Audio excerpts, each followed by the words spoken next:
امید ہست کہ روئے ملال در نہ کشد، عزیز سخن کے گلستان نہ جائے دل تنگیز۔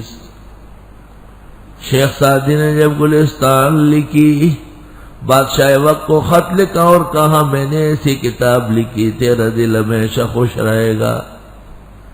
الخصوص کی دی بچئی ہمایونش، بنام سعد ابو بکر سعد بن زنگیز۔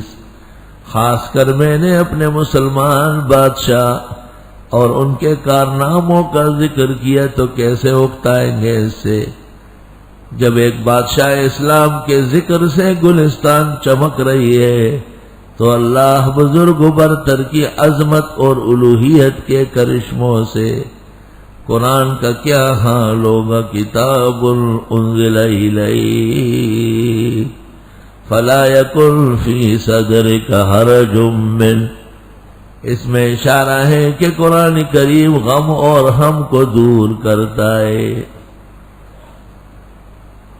اللہ تیرے ضمیر پر اگر نہیں نزول کتاب، گرا کشا ہے ناراضی نہ صاحب کشاف۔ کتاب انزل الیک، یہ کتاب ہے جو اتاری جاتی ہے آپ کو دونوں جہانوں کی تسلی کا سب سے بڑا دستاویز۔ کتاب انزل الیک، یہ کتاب آ رہی ہے آپ کو، اس لیے لوگ غم کے موقع پر، پریشانی اور صدمے کے موقع پر قرآن پڑھتے ہیں۔ کلام اللہ بدنیا 100,000 ولی ایجا جبرن آشکارس۔ کتاب انزل الیک، یہ کتاب ہے جو اتاری جاتی ہے آپ کو، فلا یکن فی صدرک حرج منہ۔ طٰہ ما انزلنا علیک القرآن لتشقی، اے طاہر مطہر پیغمبر قرآن اس لیے تو نہیں بھیجا کہ آپ مشقت میں پڑے، مشقت، دقت، دشواری، صدمے، پریشانی دور کرنے والی کتاب۔ کتاب انزل الیک، یہ کتاب ہے جو اتاری جاتی ہے آپ کو، فلا یکن فی صدرک حرج منہ، اس میں بشارت ہے کہ دل اور سینے کی بیماریوں کا علاج قرآن میں ہے۔ وَنُنَزِّلُ مِنَ الْقُرْآنِ مَا هُوَ شِفَاءٌ وَرَحْمَةٌ لِّلْمُؤْمِنِينَ۔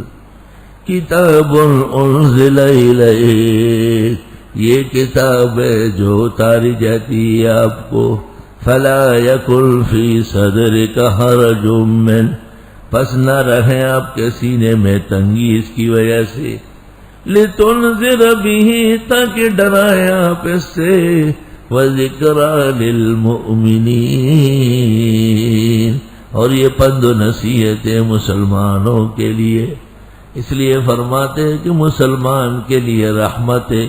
ولا یزید الظالمین الا خسارا، اتبعوا ما انزل الیکم من ربکم، اتباع کرو اے لوگو اس کتاب کی جو اتاری جاتی ہے تم کو تمہارے رب کے ہاں سے۔ پہلی تسلی نبی کو، دوسری تسلی امت کو۔ وَلَا تَتَّبِعُوا مِن دُونِهِ أَوْلِيَاءَ، مت چلو اس کے سوا اور خیر خواہوں کے پیچھے، قَلِيلًا مَا تَذَكَّرُونَ، بہت تھوڑی نصیحت لیتے ہو، جتنا سمجھنا چاہیے اتنا نہیں سمجھتے۔ وَكَم مِّن قَرْيَةٍ أَهْلَكْنَاهَا، کتنی بستیاں تھیں ہم ملیامیٹ کر چکے ہیں انہیں، مراد بستی والے ہیں۔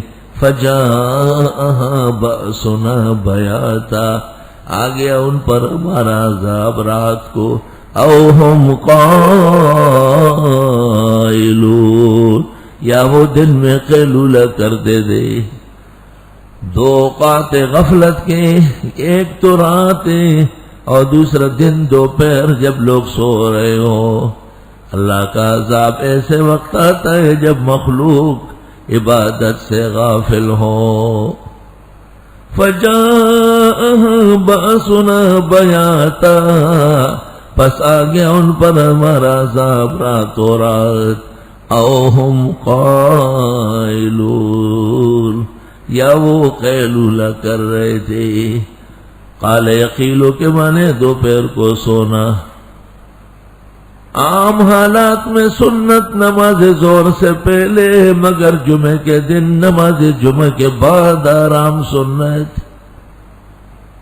حضرت جابر کی حدیث بخاری کتاب الجمعہ میں، کنا نقیل ونتغدى یوم الجمعہ بعد الجمعہ، ہم جمعے کے دن دوپہر کا کھانا اور آرام جمعے کے بعد کرتے تھے۔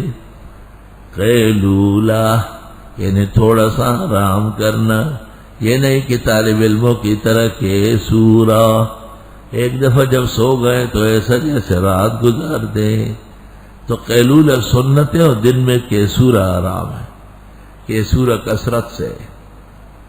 فجاءها باسنا بیاتا او هم قائلون فما كان دعواهم، نہ تھی ان کی پکار، کچھ کہہ نہ سکے، نہ تھی ان کی دعا، اذ جاءهم بأسنا، جب آ گیا ان پر ہمارا عذاب، الا ان قالوا، مگر یہ کہ کہتے تھے، اِنَّا كُنَّا ظَالِمِينَ، بے شک ہم تھے ہی بے انصاف۔ فَلَنَسْأَلَنَّ الَّذِينَ أُرْسِلَ إِلَيْهِمْ، بس ضرور پوچھیں گے ان لوگوں سے جن کی طرف پیغمبر بھیجے گئے، ان لوگوں سے پوچھنا ہے کیا جواب دیا ہے۔ وَلَنَسْأَلَنَّ الْمُرْسَلِينَ، اور پیغمبروں سے بھی پوچھیں گے۔ مرسل اور مرسل الیہ، ارسل الیہ، دونوں سے سوال ہوگا۔ انبیاء سے سوال ہوگا کیا جواب ملا، قوم سے سوال ہوگا کیا جواب دیا۔ فَلَنَقُصَّنَّ عَلَيْهِمْ بِعِلْمٍ، بس بتا دیں گے ان کو اپنے علم سے، وَمَا كُنَّا غَائِبِينَ، ہم بے خبر نہیں ہیں۔ وَالْوَزْنُ يَوْمَئِذٍ الْحَقُّ، اعمال کا تل جانا اس دن برحق ہے۔ فَمَنْ ثَقُلَتْ مَوَازِينُهُ، جس کے ترازو اعمال بھاری پڑ گئے، فَأُولَئِكَ هُمُ الْمُفْلِحُونَ، یہ لوگ کامیاب ہوں گے۔ وَمَنْ خَفَّتْ مَوَازِينُهُ، اور جس کے ترازو عدل ہلکے پڑ گئے، فَأُولَئِكَ الَّذِينَ خَسِرُوا أَنفُسَهُمْ، بس یہ لوگ نقصان کر گئے اپنا، بِمَا كَانُوا بِآيَاتِنَا يَظْلِمُونَ، بس سبب اس کے کہ تھے یہ اپنی آیتوں کے ساتھ ظلم، ہماری آیتوں کے ساتھ ظلم کرنے والے۔ وزن اعمال اور اس کی تفصیلات اتنی زیادہ گزری ختم بخاری میں اور ہر جگہ کہ اب مزید تفصیل کی حاجت نہیں رہی۔ وَلَقَدْ مَكَّنَّاكُمْ فِي الْأَرْضِ، اور ہم نے بسایا تھا تم کو زمین میں، وَجَعَلْنَا لَكُمْ فِيهَا مَعَائِشَ، اور ڈالا تھا تمہارے لیے، مقرر کیا تھا تمہارے لیے ذریعہ معاش، دنیا کی زندگی کو کہتے ہیں معاش، اس کی جمع ہے معائش، اور آخرت کی زندگی کو کہتے ہیں معاد۔ قلیلا ما تشکرون، تھوڑا شکر کرتے ہو۔